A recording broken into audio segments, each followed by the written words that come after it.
നമ്മൾ മലയാളികൾ ഭയങ്കര എക്സൈറ്റഡ് ആണ്. കാരണം നമ്മുടെ ലാംഗ്വേജിൽ നിന്ന് ഒരു മൂവി റീമേക്ക് അറബിയിലേക്ക് വരുന്ന സമയത്ത് അത് അറബ്സ് എങ്ങനെ സ്വീകരിക്കും എന്നുള്ള കാര്യത്തിൽ ഭയങ്കര ക്യൂരിയോസിറ്റി ഉണ്ട്. എന്താണ് തോന്നുന്നതിനെ പറ്റി?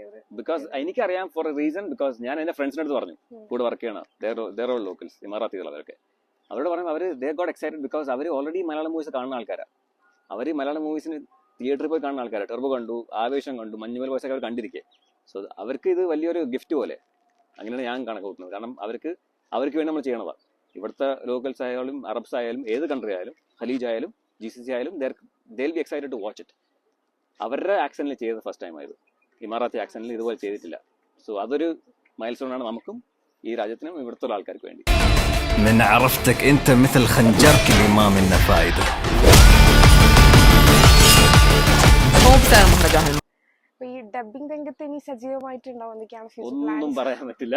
ഇതിന്റെ റിസൾട്ട് പോലെ ഇരിക്കും. സോ എല്ലാവരും പോയി കാണുക ആൻഡ് ദെൻ മാക്സിമം സപ്പോർട്ട് ചെയ്യുക. കാരണം this is my first time, this is Noora's first time, this is Maryam's first time. So خبرني الناس شو يذكرونك؟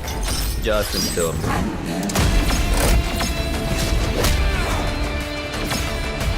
So എല്ലാവരുടെയും ഫസ്റ്റ് ടൈം ആണ്. സോ മാക്സിമം എല്ലാവരും മലയാളികളാണെങ്കിലും you guys watch the movie. കാരണം ഗാങ്ങിൽ ഞാൻ മലയാളിയുണ്ട്, ബാക്കി എല്ലാവരും അറബ്സ് ആണ്. So for me it's a big milestone. പിന്നെ അറബിക്കിൽ വാച്ച് ചെയ്യണ ഒരു ഫീൽ വേറെ ആയിരിക്കും. ഫസ്റ്റ് ടൈമാണ് മലയാളം മൂവി ഇങ്ങനെ നമ്മൾ കാണാൻ പറ്റുന്നത്. See you my fan.